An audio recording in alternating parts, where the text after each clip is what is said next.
Okay, welcome. This is our final broadcast. The AP test is on Friday morning, so hopefully you are feeling prepared for that. You're getting to a point where you're a little more at ease with the content, or at least you've resigned yourself to your fate, either way. Um, Once again, I kind of want to stress a few things before we get too far into the discussion, and that is if you have not had a chance to look over the how to write an FRQ video, I recommend that you do that. I once again feel like as a reader, the way that that video is structured very nicely reflects what I think readers are going to look for.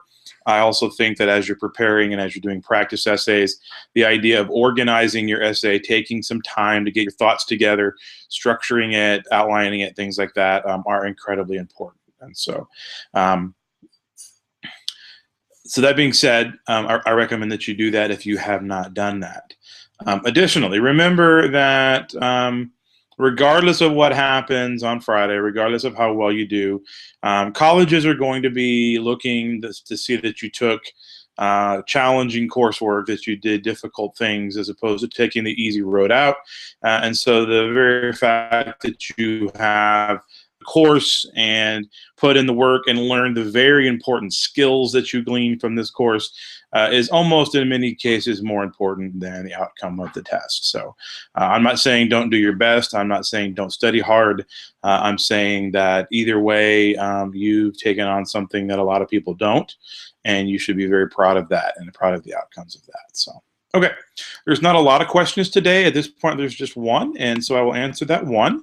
If no other questions pop up while we are discussing Sydney's question, then we will conclude this relatively early because we have some studying to do, I'm sure.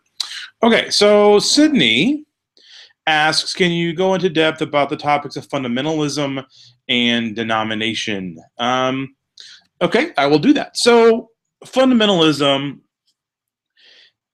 comes from the word, obviously the word fundamental. So the idea of something being foundational or something being very basic and common to, right? So the foundation of a house is the support that your house sits on. A foundation, like in the world of charities, is a very large fundraising organization that disperses lots of money. So it's a foundation. And lots of things are able to be, financed and paid for out of that that foundation giving. When we talk about things that are crucial and important in learning, in a course, in a class, the idea of foundation is important or fundamental. So fundamentals are those things that are kind of the most essential kinds of things. When we talk about fundamentalism, we're talking about religion, and we're talking about the ways in which religion, or at least particular religious groups, tend to view their own religious ideas. For example, fundamentalists tend to have a very, very strict understanding and strict meaning of their religion. That religion comes from religious texts, holy writings, things like that. So whether it be the Bible, whether it be the Quran, whether it be the Vedas, whatever holy book we're talking about, fundamentalist is going to look at that text and read it very, very strictly, very, very literally, and expect religious practice to flow pretty directly from that text with little, if no, interpretation. Okay, so if the text says this, our job is to do this. It's just to do that exact same thing, right? Whatever it says is what we do. If it says that women shouldn't work outside the home, then that's the way we should live our lives. That's the way that we should practice, because that's being faithful to the written text of the book. Okay, so that's one element of fundamentalism.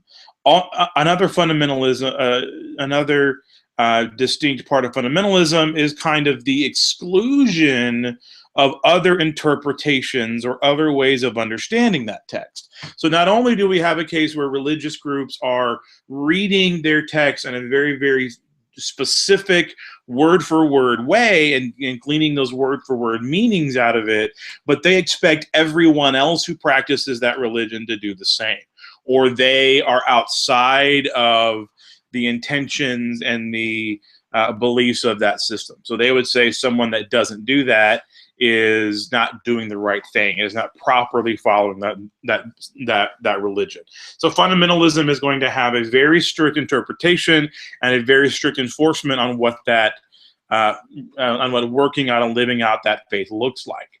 Okay, so the irony is that every religion has these fundamentalists. Every religion does.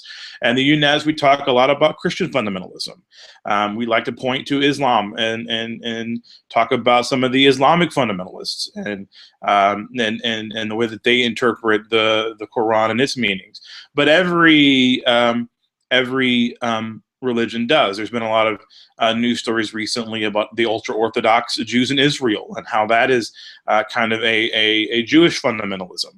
Anyway, but every group has it, and it's all about here's a very strict interpretation, a very strict reading and living out of faith based on the Holy Book. Is there anything wrong with that? I think it depends. I mean, I don't really want to get too much into issues of faith and issues into interpretation of holy texts and things like that. I don't really want to get into that. I do think, though, that you have to always look at the practice of what a religion does in relation to kind of the overall general spirit in which it is intended. So if we want to, for example, the word Islam, is a word that means peace in Arabic. So I think we have to be very skeptical when we are associating any kind of violence or hatred within a faith system that is founded upon and named in the name of peace. Same thing with Christianity. We think we need to be very skeptical when we have, Christian groups that say very hurtful things or very hateful things in the name of Christianity, because that's not what Christianity is about either. It is also about peace and love and grace and forgiveness and things like that. So that's what fundamentalism is when we have this very, very strict interpretation, a very literal reading of religious documents and texts and faith, and the assumption or the expectation that everyone who carries that name or that title or that label of religious follower of that faith also follows that. And that to me, that's where some of the rub is. It's not just this is how I choose to live, but my expectation is that everyone else does also. Okay. At the total other opposite of the spectrum, all right, is a much more inclusive concept known as denominationalism or denomination. So denominations basically mean that within any religious faith, there are people that interpret and live out their faith in different ways. And people tend to look for a similar way of interpreting and living out their faith. Fundamentalists would not even, mostly do not like the word interpret. They don't really accept the idea that you interpret religious faith or religious texts, that you read them and you follow them. Most religious people within a faith tradition do accept and accommodate for certain amounts of interpretation, and some more than others. So what a denomination is a particular group of people within a religion, within a faith system, that interpret and live out their faith in a particular way. And the way that they do that is different than some other groups might, but is still close to the basic belief systems of what the faith is about. For example, If you look at Islam, a lot of people tend to lump all Islam into one category. It is an incredibly diverse faith. There's lots of different groups with lots of different ways of understanding Islam, lots of different ways of living it. I have lots of Muslim students, and they all have a different way of living that out. I have lots of girls in my school that wear hijab. I have some that don't. I have some that have different beliefs about Ramadan, how to practice that, and I have some kids that miss school for every religious holiday. I have some that miss them for not. So this idea that we can still believe on the fundamentals. So, for example, all of those different Muslim kids I have would still accept probably the 5 pillars of Islam to be the center of their faith. That idea of there is no God but Allah and Muhammad is his prophet, and that profession of faith is probably going to be common to all those groups. But some of the other ways of living that out and some of the other ways of practicing that is going to vary from group to group and kid to kid. Denominationalism says that's okay. It's okay that we have some core beliefs that are the same, and the way we live out our faith is different. We can still get along. We can still call ourselves Christian or Muslim or Jewish or whatever. So they're kind of at opposite extremes. Fundamentalism says there's one way to read this and one way to live this, and it's basically word for word what the text says. And if you don't do this, you are apostate. You're outside of the faith. You are a heretic or whatever. And if you don't do it this way, where denominationalism says, hey, we can all believe, if we're Christians, we all believe in Jesus. We all believe he was, crucified, Son of God, born again on Easter. We believe all those fundamental things. But, when it comes to whether or not infants should be baptized, or whether, what role women should have in the church, things like that, we're allowed to disagree on those things, and it doesn't fundamentally undermine the core beliefs of our faith. And so that idea that we can have basic things in common, fundamental things in common, but still accept each other and believe differently, and still do fine with each other. That's a more denominational approach. Okay. Now, even people on the denominational end, or on what we might call the more liberal end of religious interpretation, these people are cut line because we're kind of compromising some of those basic core values and core beliefs. Okay, once we start compromising that, then we might have to start having some conversations about whether or not this belief system really is Christian or really is Jewish, Muslim or whatever. So I mean, it's not anything goes, but it's still very inclusive in the way that works. Okay, so for example, you can drive down the street and you can see a Methodist church and a Baptist church and a Assemblies of God church and a kind of holiness church, and a denominational person or denominalist view would say, hey, that's great, everyone's Christian, we all have beliefs in common. A fundamentalist would be more likely to say they don't believe like I do, therefore they are wrong and outside of that. Okay.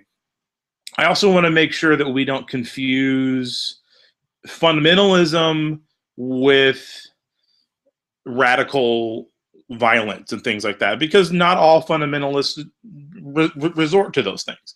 Some fundamentalists are very peaceful. They're just also very exclusive. And so we want to make sure that we're not confounding those things. All right. So that kind of gets to that issue.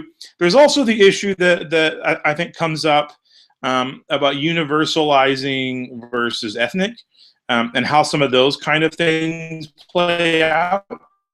So we look about universalizing being religions that actively seek converts, and actively seeking converts because they portray themselves as having the answer to the faith question, and not a answer, but the answer. So, for example, Christianity and Islam and Judaism would say we are the true faith, as opposed to we are a true faith, and that's kind of the difference. Universalizing, for example, is probably going to tend to lean more, or let me rephrase that.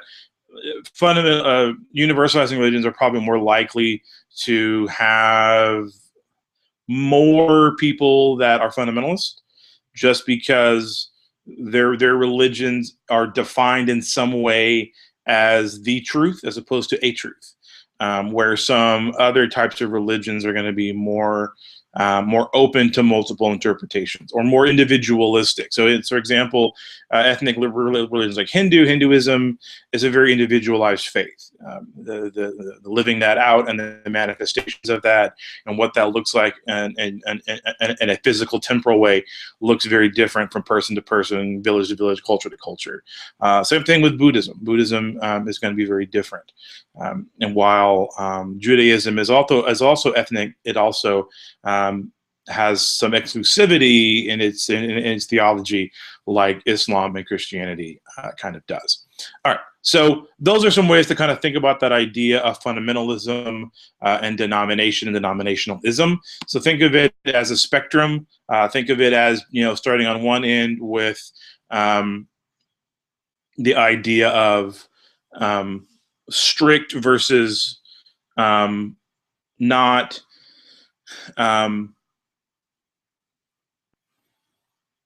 strict versus not strict, inclusive versus exclusive, we're the only ones versus there's lots of other things. Okay. All right. Wow, I've had lots of questions pop up. Awesome. Let me answer as many of these as I can.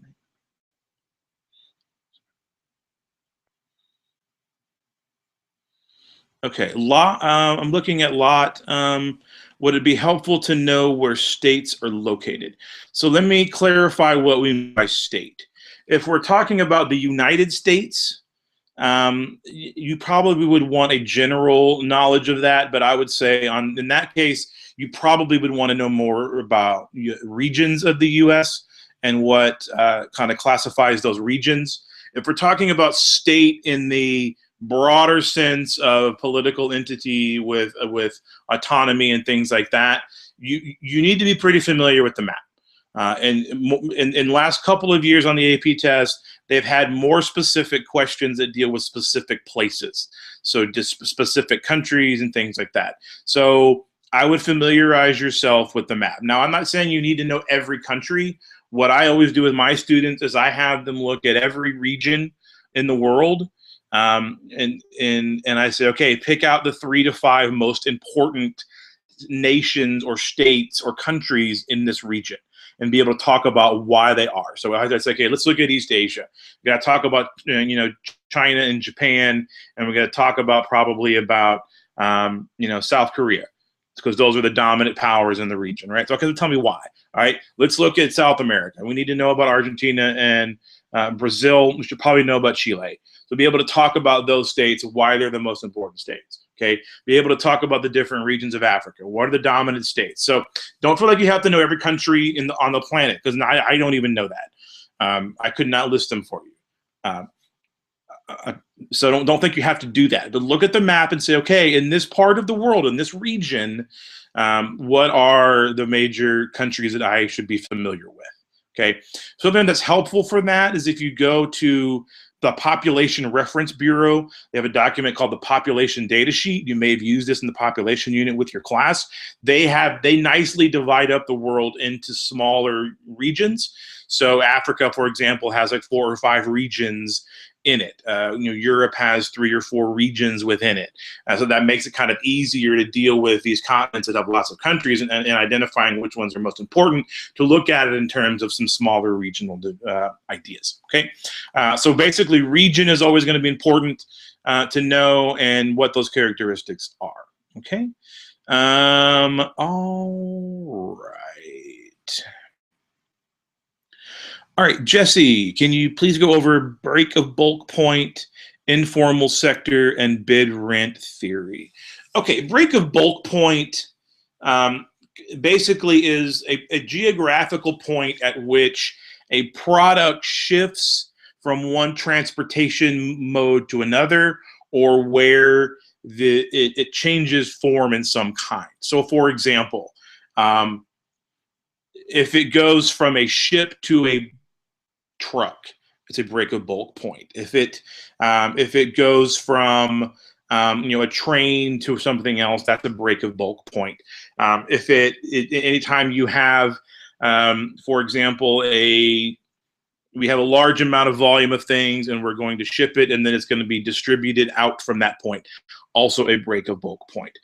Informal sector of the economy. So when we talk about economies, we tend to talk about how we measure things. So things like GNP and GDP and GNI and HDMI. Oh, that's not my TV, sorry. We talk about these different measures of economic development, okay? And that all assumes that there are formal things being monitored, right? That means that there is a record of things being bought or sold. It means that there's a record of money changing hands, that taxes are being paid, that everything's being done in a very legal, very above the board kind of way. Okay, informal economies or informal sectors are economies that are done in ways that are not necessarily intended by governments or in measurable ways, right? It may mean that the processes that are being used are outside of the norm and outside of expectations. It may mean that the products themselves are being bought or sold in ways that are questionable or illegal, things like that. So when we talk about the informal sector, some things to think about is work that is done in cash and not accounted for. All right. So if I pay someone to come paint my house and I pay them in cash, that's an informal transaction.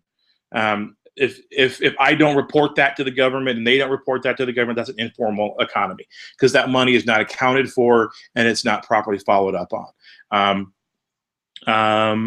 The sale of illegal drugs is informal because it's a product that is illegal that is being bought and sold in underground and informal ways. The buying and selling of people, either through human trafficking, either through forced labor in some ways, that is all done under the table. It's not done out in the open, and therefore there is no record of it, and therefore it is also part of the informal economy. Okay, and so the idea of things that are done out of people's sight and out of, and some of them are completely harmless. Like if I pay a guy to paint my house and I don't report that, I mean, yeah, technically I've probably broken the law, but is it a big deal? There's a difference between that and human trafficking. There's a difference between paying the guy to paint my house and narco traffickers and drug dealers and things like that. So those are what we mean by informal. So there's not going to be any, or even the use of illegal labor. So using illegal labor and paying them under the table, even if the labor they provide is completely safe and legal and legitimate, if you're using undocumented immigrants here in the United States, that's technically informal because it's not being taxed, it's not being followed up on, it's not being accounted for, it's not being part of the formal circulations of the end income. Okay, so that's what we mean by informal economy. So think about some of those things that you would do and not want people to know that you were doing it, and either because it's nefarious and illegal, or it's just not convenient or easy, or at times may even seem absurd to follow the rules. Okay, that's what we mean by informal. Bid rent theory. So bid rent theory would be something we discussed in the urbanization unit, and I would recommend that you go back and look at those urban videos. There is one about bid rent theory. Basically, bid rent talks about the relationship between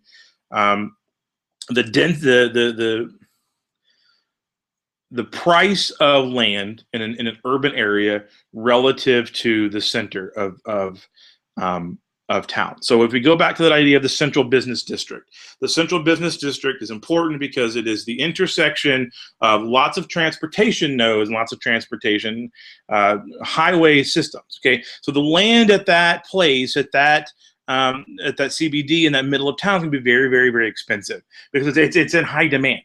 Okay, a lot of businesses want to be there, corporations want to be there, but because it is expensive, it means only certain types of businesses can afford to be there.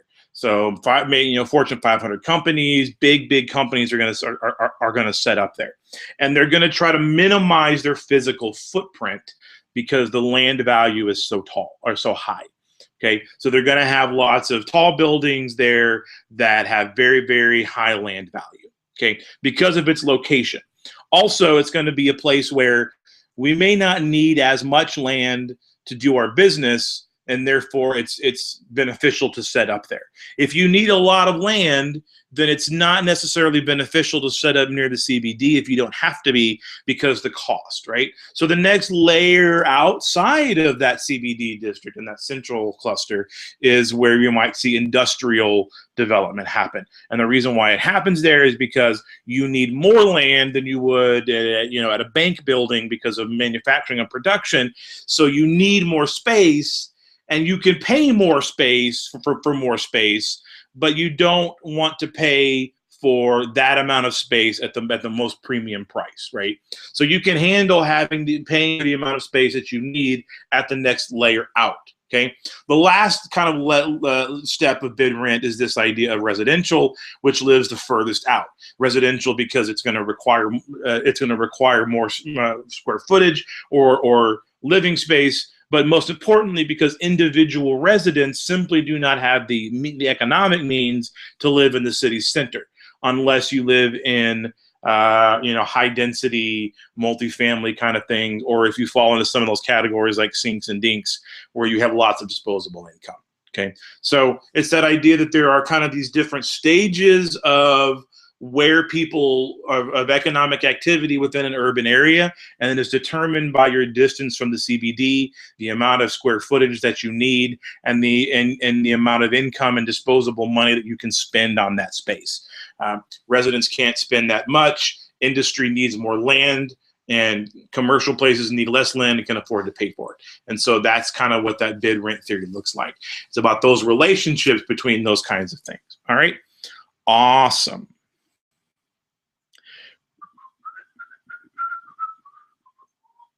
Okay, Sydney, I have to be honest with you. I'm looking at your question about these different types of census patterns, and I really cannot differentiate those for you. I apologize. If you want to check back tomorrow, I will try to find you an answer to that question. I just know that they break down those different measurements differently, because as a general rule, when we're dealing with statistics, okay, the more discrete statistics you can get, the better. And when we say discrete, what we mean is the smallest scale we can find out is best, because then we can extrapolate out once we have detailed information.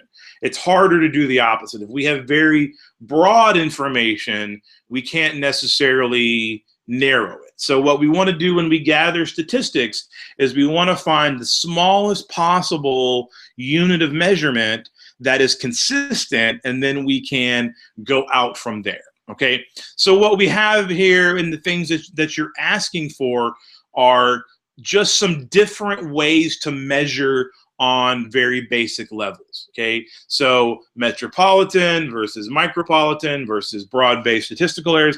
I really don't know what all those things mean, but I do know from statistics that they're asking for different minute bits of information, different specific pieces of information, by drawing those lines differently and then trying to extrapolate data out from that. Okay, I will try to get more information for you on that question. I apologize, but I love the census. I love the Census Bureau. I love their data. It's amazing. You can do awesome things with it. That's just not a particular area that I've ever really delved into, but I will look that up for you. Okay. Ryan asks, can I go over shifting cultivation and nomadic? So shifting cultivation, all right. And the first thing to keep in mind is I think that there's this idea that shifting cultivators and nomadic herding are mutually exclusive. That's not necessarily the case. There is some instances where they overlap. But here's the thing with nomadic herding. No, keep this in mind. With nomadic herding, your food moves. Your food is in constant motion, and you must be in constant motion with it. Okay? So nomadic herding, you're going to move around. Right, you're going to start in one place, and as the season changes throughout the year, you are going to physically move yourself where the rainfall is, where the grass is growing, where the food supply is for your animals. And it's kind of like a seasonal, probably 1 or 2 year cycle. You'll go back and forth between the same couple of places every year or two. Okay, so no matter, your food is on the move, and therefore you have to be on the move too. Okay, shifting cultivation. Cultivation means farming. Okay, shifting cultivators are farmers. Their food doesn't move. All right, their food stays in one place. However, the quality of their food declines dramatically over time because they're cultivating it in geographically marginal or climatically marginal places. So they will also move around, but far less frequently. They're not moving around 4 or 5 times a year. They're not following their food. They're taking their food with them and planting it someplace else, but they're doing it every 10, 15, 20 years, and or maybe less frequently than that, but not multiple times a year. Okay, so herders are eating animals that are constantly on the move, and therefore they must follow them. Shifting cultivators are eating agricultural products that grow in the ground, but they have to move periodically because of the soil quality. Okay, as opposed to other types of agriculture where you never move, because the soil quality is good enough where you can continue to harvest in the same place for generations, as opposed to shifting cultivation, where that movement is more frequent than other types of agriculture, but not as frequent as if your food itself will run away if you let it. Okay, I hope that clarifies those things and what that means. All right, I've got a lot of questions here, and I'm going to try to answer as many as I can, so I'm not going to go into as much detail as I might usually, because I really want to get into some of these things. Okay, I have 2 questions here.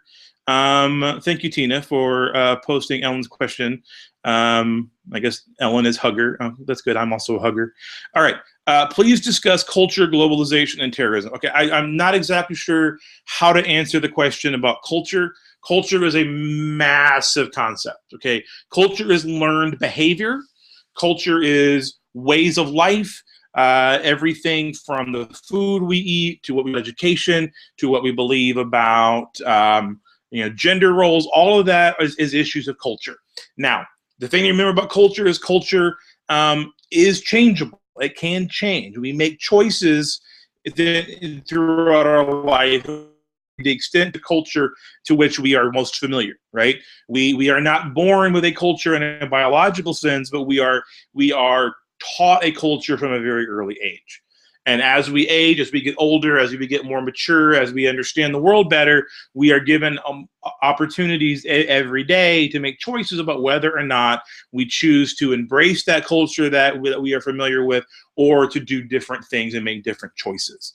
Okay, so culture has a huge impact on the way that we see the world and the way that we interpret things. Okay, so you've asked a very broad question, so I'm giving you a very broad answer to that. Okay, also you've asked about globalization. All right, so globalization basically means that economic activities are no longer confined to just to villages or towns or cities or even countries. That economic activities now have taken on a global perspective. Okay, because of transportation, because of communication, because of the internet, things like that, we are now able to do things on a global scale. We can communicate with people in Mumbai. We can buy products from China. We can, have Facebook friends in. I know y'all don't want to do Facebook because it's like what old people do now, right? But anyway, I'm still on Facebook. So Facebook friends in South America. We can do all of that. Okay, so we can produce a product. We can manufacture a product we can get the resources for a product in China. We can manufacture it in Mexico. We can sell it in the United States. We can do all of these things. Okay, so this is the idea of globalization. All right, one of the there's benefits and negatives to globalization. Globalization, once again, spreads these things around. It provides opportunities for more people to participate in the global economy. Okay. However, those participations are not necessarily equal. So not everybody gets to be a CEO. Not everybody gets to have different types of the same types of jobs. So some people may move from being a farmer to being a factory worker, which may be really good for their income, but I don't know that it's necessarily beneficial for the society as a whole.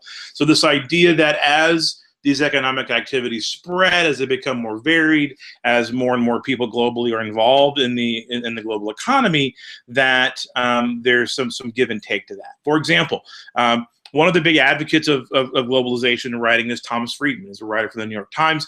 He wrote a book called The World is Flat. It was a very, very important book talking about globalization. However, some other things to think about in that term is, for example, what if some people in globalization have advantages over others? So, for example, India has an advantage over other parts of the world because they are more integrated into the English-speaking world. They speak English. They have adopted or have legacies of the British educational system.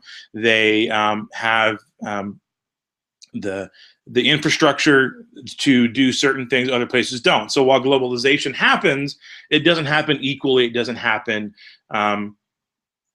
evenly. It's spread out all over the place. So some places are going to have more intensity than others. Also, the question becomes, who is really benefiting in terms of wealth from globalization? So if I send money, if I build a factory in Mexico and I'm paying the workers there, yeah, those workers get wages, but I am going to have the most of the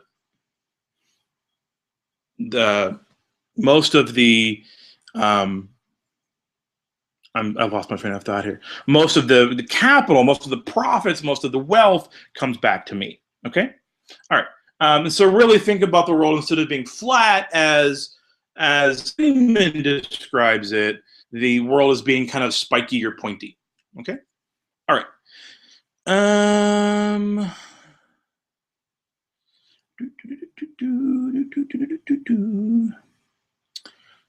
And terrorism. Wow, you're asking very big, broad questions today, and that's fine. I know that there's been some discussion about what the possible essays or FRQs might be on Friday, and that these globalization and terrorism are some of the things that have been tossed around. Terrorism is kind of a complicated term, but it's in some ways connected to globalization. So as the world globalizes economically, as it spreads economically, what we see is that culture does too. And we talk a little bit about folk culture and assimilation and acculturation, and how the more influences you have on your culture, the more your culture changes. Okay, there are lots of people that see this change in these cultural changes as a threat to their society, and a lot of times they react to these in different ways. Okay, terrorism is one of the ways that some groups respond to these cultural changes. Some groups adopt terrorism because they feel that they are in a powerless position and is the only recourse that they have. Some adopt terrorism as a way to send a large-scale message. But basically, the way terrorism works is that we are going to indiscriminately use violence against anybody and everybody that we perceive to be part of a problem, or part of the problem to which we have turned our attention to. Right? So we're not going to necessarily target political leaders. We're not going to target military. We're not going to target policymakers. We're going to target anybody and everybody, including civilians, including children, including name the group here. Okay, and I want to be very clear that terrorism is not exclusive to one group of people. It's not exclusive to one ideology. It's not exclusive to one group, and it at times can be very difficult to define what terrorism is. Okay, but in general, if you are intentionally targeting people that are not involved in processes, that are not able to protect themselves, that are not part of making laws that are policies that are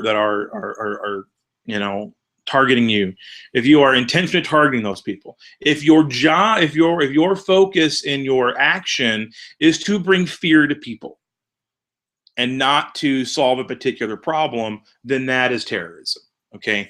There are other words for other things, but and none of them are good. I'm not advocating any of these positions, but what I'm saying is the idea of terrorism is we are targeting anybody and everybody, and the purpose of it is fear. The purpose of it is I'm going to bring so much fear. I'm going to bring so many people into this process and make them afraid that they are going to put pressure on people to change things. And it is a tactic that has been used for many hundreds and hundreds of years. So don't necessarily think of it as just a recent development. The U.S. has really only been involved in it as a victim of it for a very short period of time, but it's not a new concept. Okay. So think about the idea of it's usually done by people who perceive themselves as powerless, perceive themselves under threat, usually in some very fundamental way, like the fundamental ideas or beliefs that I hold are being challenged or undermined on a daily basis, and they perceive the best way to go about bringing about change is to frighten and destroy and hurt and maim and kill as many people regardless of who they are. Okay. It's not like two armies fighting each other where everybody signed up for this and everybody agreed that we're going to go shoot at each other and that's how we're going to solve things. I'm not saying that that's good either, but I'm saying that at least everybody in that situation has signed up to do that, where the person shopping at Target when it gets blown up by a car bomb, they didn't sign up for that. They just went in there to get, some khakis and some popcorn, right? They didn't sign up for that. All right. So kind of keeping in mind some of those kinds of things, and please be careful and mindful not to overly associate groups. Okay. All right. I've had a comment here about edge cities. Edge cities are one of these kind of interesting things in that edge cities, kind of play an interesting function in that edge cities tend to be I'm trying to think of the best way to describe them. I've always had a hard time describing edge cities myself. Like my students, we talk about it, but it's hard to encapsulate. So think about a city in which what I like to point out as an important feature of a edge city is that the population of the city increases dramatically during the day and decreases dramatically during the night, meaning that there aren't a lot of residents in a particular city. It's a place, it's a incorporated area usually on the edge of a larger area that functions kind of economically more than it does function residentially. Okay, so think about a place where there's lots of office parks. Think about a place where there might be a lot of corporate buildings and things like that are kind of drawn around, that have their own unique borders. And for those of you who live in the Dallas area, think about the city of Addison, Texas, which is kind of squeezed between Dallas, Richardson, Irving, that kind of area. And Addison basically does not have a lot of residents, but it has a lot of commercial activity. So there's lots of corporations there. There's lots of businesses there. There are people that live there, but they tend to fall in that sink and dink category. There's not a lot of families there. You're not going to find a lot of schools and things like that. So there are these cities that play this particular function. Also, they tend to be relatively redeveloped. They tend to have grown and emerged very recently in the last, couple of decades. Addison has grown dramatically in the last 30 years or so because they're associated with dramatic population shifts and economic shifts as there's that deindustrialization is occurring, and as that movement from the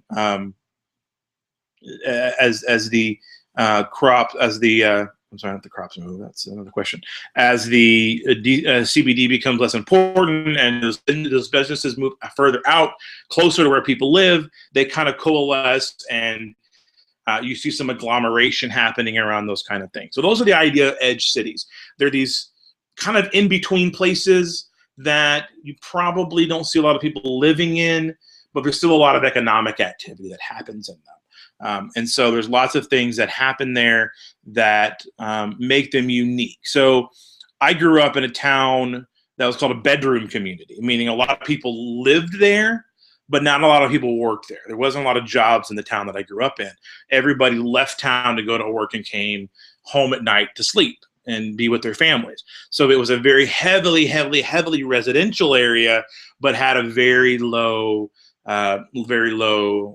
job production. So that's the opposite of an edge city. Okay, an edge city says people are going to flock here during the day for work, but they're not going to stay to live here at night. Okay. Excuse me. Apologize. Okay. Seems to be some discussion here about some shifting cultivation questions. Getting back to that, I will let you kind of have those conversations. All right. All right. I've got Edge City question covered. You are welcome, Amanda and Ryan and Tina, everyone who contributed to that question. It looks like all are kind of this thing. So metropolitan statistical area for large areas. Okay, micropolitan. So small city. Okay, all right, that makes perfect sense. Absolutely. Okay. So that looks like that's all the content questions that you guys have submitted.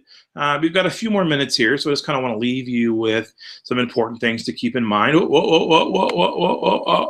you almost caught me there. Have mathematical equations as part of models, such as to the best of my knowledge, there's never been any formal. I hope not. I don't know that everybody teaches the gravity model, or that everybody requires their students to do that kind of thing. I like to do it because it's interdisciplinary, and I think it's kind of cool. And the mathy kids in my class always like to do that. You know, since I'm not a mathy person, I throw them a bone every once in a while. I actually did quite a bit of math and science in my human geo class. We would calculate von Thunen rings by using algebra.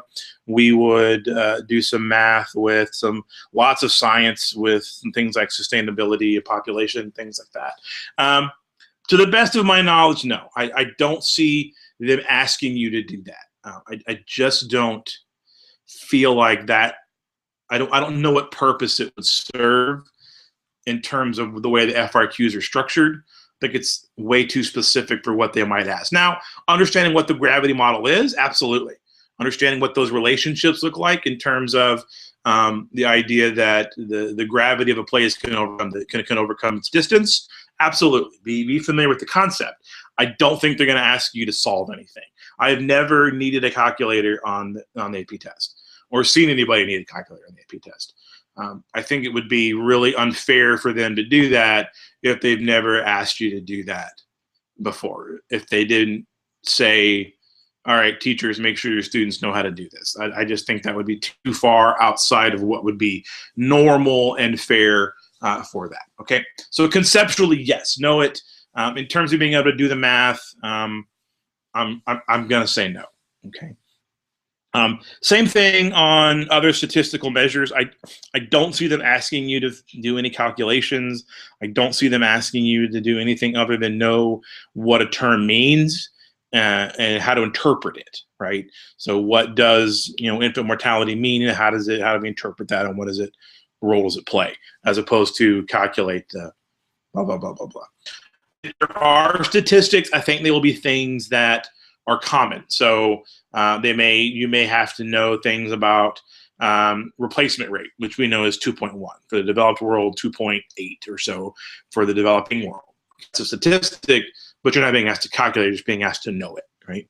Okay, so hopefully, that you will not have to do math on the test. That would be kind of bad, I think, and I would give them a stern talking to at the reading if there was math on it. Okay, all right, so. All right, a couple last minute things before I send you on your way to do great things. Remember that the writing is so important. Remember that when you write, structure and organization and planning are so important to what you're doing. Remember my kind of analogy about you don't want to write so little that I know that you don't know what you're talking about, nor do you want to write so much that I can't tell if you know what you're talking about, right? If I have to interpret too much, if I have to sort through a whole lot of stuff that is just kind of nonsense, I'm going to assume that you don't know what you're talking about. And that piece helps you, to organize what you know and put it out there in a more clear and concise and direct way. And as a reader, that makes me so happy to be able to do that. Okay, organize your essays the way they're presented. A, B, C, D, however many things are there. Answer the question. What does it want? Okay. What are the verbs it's asking for? Is it asking to identify, asking to discuss, is it asking to explain? Do those things, okay? Don't just identify if it wants more than that. So be able to answer the question that it's asking, okay? That being said, don't answer the question that it's not asking. There's no need for that. That's just going to take valuable time away from what you can do in terms of creating good writing, okay? Once you've answered the question adequately, completely, but not more than you need, move on to the next question. If you have a question and you look at it and you're like, oh my gosh, they're asking me to do the gravity model and calculate it. I don't know how to do that. Move on. Don't spend time on a question that you don't know.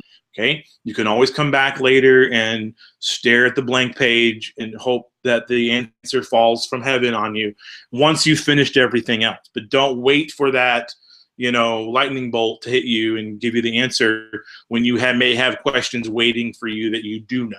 Answer those first, okay? All right.